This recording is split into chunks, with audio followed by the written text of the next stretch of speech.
నేను ఏ రోజైతే జగన్మోహన్ రెడ్డిని ప్రశ్నించా, నువ్వు పట్టు వస్త్రాలు తీసుకొచ్చేటప్పుడు సతీ సమేతంగా ఎందుకు రావట్లేదు, దానికి కారణం చెప్పమన్నా. వాళ్ళకు బాధ కలుగుతుంది. దానికి నేనేం చేయను. హిందూ ధర్మం ప్రకారం సతీ సమేతంగా రావాలి. భార్య లేకపోతే అదొక డిఫరెంట్ ఇష్యూ. గతంలో రాజశేఖర్ రెడ్డి రాలేదు, జగన్మోహన్ రెడ్డి రాలేదు. ఈ భారతి పేరు ఎత్తానని వాళ్ళ కోపం. నేను ఎందుకు ఎత్తకూడదు భారతి పేరు? ఆమె వస్తే ఆమెను ఎందుకు నేను ప్రశ్నిస్తాను? ఆమె రాలేదు కదా.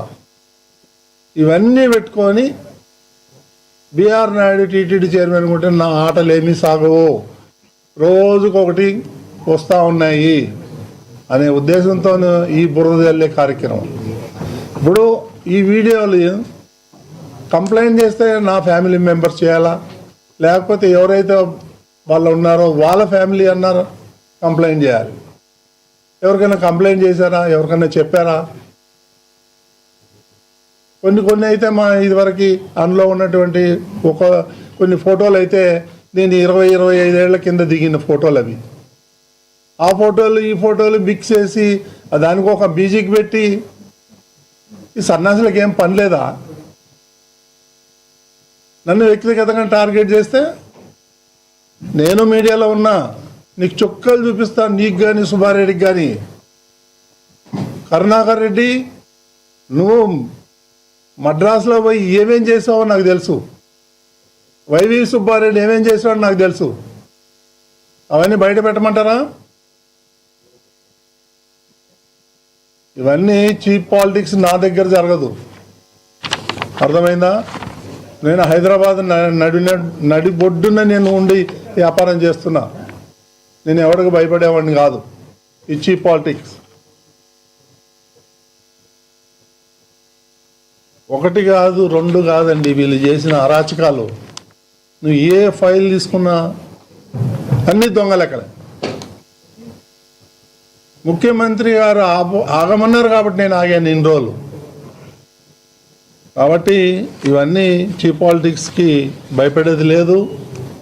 నాకు అలాంటి ఉద్దేశాలు లేవు. నేను ఇట్లాంటి పిచ్చి పిచ్చి పనులు చేసేవాడిని కాదు. నాకు అలవాటు లేదు చిన్నప్పటి నుంచి. నా మీద ఇటువంటి లేనిపోని కొన్ని మార్పింగ్ చేసి నా మీద బురద వెళ్తే మాత్రం నేను ఊరుకునేవాడిని కాదు. నేను లీగల్గా ఫైట్ చేస్తాను. వాళ్ళ సంగతి చూస్తాను. నేను ఎవరెవరైతే ఈ ఫార్వర్డింగ్ మెసేజ్లు పెడుతున్నారో, రేపు 1 మ్యాన్ కమిషన్ వస్తుంది. రేపు ఈ 1 మ్యాన్ కమిషన్ వస్తుంది. దీన్ని డైవర్ట్ చేయాలి. ఈ దొంగలకి డైవర్షన్ పాలిటిక్స్ బాగా వచ్చు. ఎప్పుడు ఏం చేయాలో, ఎలా చేయాలో, డైవర్ట్ ఎట్లా చేయాలో అనేది. ఇది ఒక టాపికా? దీనివల్ల ఎవరికి నష్టం? సమాజానికి ఏమన్నా ఉందా? నేనేమన్నా తప్పు పని చేశానా? ఏమున్నాయి ఆ వీడియోలో చూడండి మీరు. అందులో ఏం తప్పు ఉంది? ఫ్యామిలీ ఫ్రెండ్స్ ఉండరా? కలవరా? పోరా? రారా? నాది 20 సంవత్సరాల క్రితం ఉన్నటువంటి ఫోటోలు పెట్టి మార్పింగ్ చేస్తారు. ఇవన్నీ నా దగ్గర నడవదు. నేను చెప్తున్నాను. నేను లీగల్గా ఫైట్ చేస్తాను. దేనికైనా సిద్ధంగా ఉన్నాను. నువ్వేదో బుడబుక్కలు బెదిరింపుకు నువ్వు దిగిపో. ఇది ఒకసారి కాదు, 100 సార్లు చెప్పినావు. నువ్వు దిగమంటే దిగటానికి రాలేదు. నేను ఈ ప్రాంతానికి చెందినవాడినే. నువ్వన్న పక్క జిల్లా నుంచి వచ్చినావు.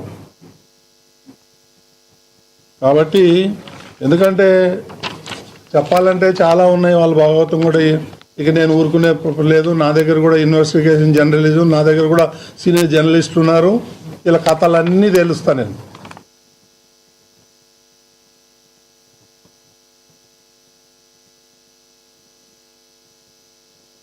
ఇప్పుడు నేను ఈరోజు కొత్తగా కరుణాకర్ రెడ్డి గురించి ఏదో ఆరోపణలు చేసి నువ్వు తిన్నావు, ప్రపంచమంతా తెలుసు నువ్వు దొంగవని.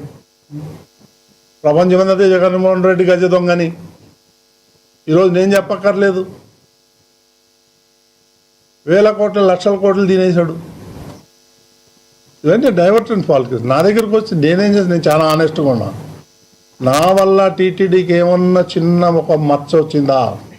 చిన్న తప్పు ఏమన్నా చేశానా? ఒక్కటి చూపించమనండి ఈ 1 year 2 months 3 monthsలో.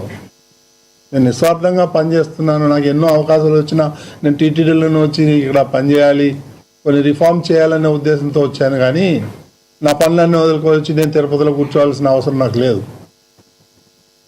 నాదేమి బతుకు తెర కూడా కాదు, నా బిజినెస్లో నాకున్నాయి హైదరాబాద్లో. కాబట్టి ఇవన్నీ చీప్ పాలిటిక్స్ మానేసి ఆయన పైన ఆయన చేసుకుంటే మా ఆరోగ్యానికి మంచిది. మీకేమైనా క్వశ్చన్స్ అడిగితే నేను చెప్తాను.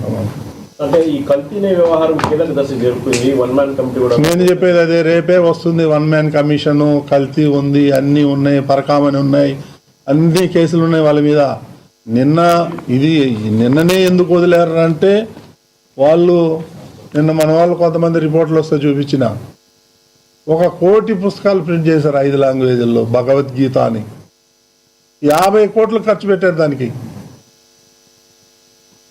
50 లక్షల్లో 32 లక్షల పుస్తకాలు ఇంకా గోడౌన్లో పడి ఉన్నాయి. అదొకటి అడ్డం మనకి కదా. ఆ భగవద్గీతలో చూస్తే ఎవడు మొహాన్ని వస్తారు, అందులో ఏమీ లేదు. ఇలా ఆ భగవద్గీత పుస్తకాల్లోనే ఎలక్షన్ చేశాడు ఆయన. ఇప్పుడు ఆయన కొడుకు ఇరుకుతాడు, ఆయన ఇన్వాల్వ్ ఉన్నాడు ఈ స్కామ్లో. ఇవన్నీ నాకు అడ్డు కట్టేయాలని నా మీద ఇట్లాంటి చీప్ పాలిటిక్స్, చీప్ బురద. ఆ వీడియోల వల్ల ఎవరికి నష్టం, ఎవరికి లాభం అండి? వీడియోలో ఉన్న కంటెంట్ అబ్జెక్షన్ వల్ల కాదా? ఏం అబ్జెక్షన్? నేను మిమ్మల్ని అడుగుతాను, చెప్పండి మీరు ఏం అబ్జెక్షన్ ఉంది? వెళ్తాము, మీ ఫ్రెండ్స్ మీ ఇంటికి వస్తాం, పోతాం, వెళ్ళేటప్పుడు హాయ్ బాయ్ చెప్పుకుంటాము. ఏముంది దాంట్లో? 30 ఏళ్ళ నుంచి, ఇప్పుడు కాదు 32 ఏళ్ళ నుంచి పరిచయాలు ఉన్నాయి మాకు, ఫ్యామిలీ పరిచయాలు ఉన్నాయి. అదే తప్పు ఉంది అంటున్నా. దాంట్లో వల్గారి ఏముంది? వల్గారిటీ ఏముంది? ఇవన్నీ చేసి బీఆర్ నాయుడుది కాదు, బీఆర్ నాయుడుది నీకు వచ్చేది ఏంది? నీకేం లాభం వస్తుంది? ఇప్పటి నుంచి కాదు కదా, డే 1 నుంచి నువ్వు అదే పాట పాడతావు. ఈ రకంగా వస్తున్నారు. నన్ను టీటీడీలో తప్పు పట్టేదానికి ఒక్క పాయింట్ కూడా లేదు. నాకున్న కోటాలో కూడా 50% కూడా ఇయ్యను. ఎందుకంటే భక్తులు చాలా ఇబ్బంది పడుతున్నారు. ఒక విఐపి వెళ్ళి దర్శనం చేసుకొచ్చే లోపల 30 మంది 40 మంది సామాన్య భక్తులు దర్శనం చేసుకుంటారు అనే ఉద్దేశంతో నేను సాక్రిఫై చేసి, నేను కూడా నా ఫ్రెండ్స్ కానీ రిలేటివ్స్ కానీ వీళ్ళందరికీ కూడా చెడ్డోడిని అయిపోయాను. మీరు కూడా చాలామంది మీరు రిపోర్ట్లు అడిగిన నేను ఇవ్వలేకపోయాను. ఎందుకంటే నాకు ఎప్పుడు కూడా సామాన్య భక్తుడే గుర్తు వస్తాడు. నాకు చంద్రబాబు నాయుడు చెప్పి పంపించిందే అది, సామాన్య భక్తుడికి పెద్దపీట వేయండి. నేను ఇక్కడ ప్రతివాడు వచ్చి విఐపి వస్తే పర్వాలేదు, విఐపి పేరు చెప్పుకొని ఎవరో కామన్ పర్సన్స్ అంతా వస్తూ ఉంటే విఐపి అని నాకు నచ్చలేదు, నాకు ఆ పాలసీ. అందుకని నా అంతటికి నేనే నియంత్రించుకున్నాను. ఎవరి గురించో కాదు, నా అంతటికి నేనే, నాకు ఎవరు చెప్పలా. నేను ఇంత నిస్వార్థంగా వచ్చి నేను పని చేసుకుంటా ఉంటే ఇక నాకు రోజు బురద చల్లటం నా మీద. ఈ మధ్య ఏమయ్యా నువ్వు రోజు టీటీడీ గురించి మాట్లాడుతున్నావు అని అంటే, అన్నయ్య మరి ఇక్కడ తిరుపతిలో ఆ డ్రైనేజ్ గురించో ఆ ఎలక్ట్రిక్ గురించో మాట్లాడుతున్నావు.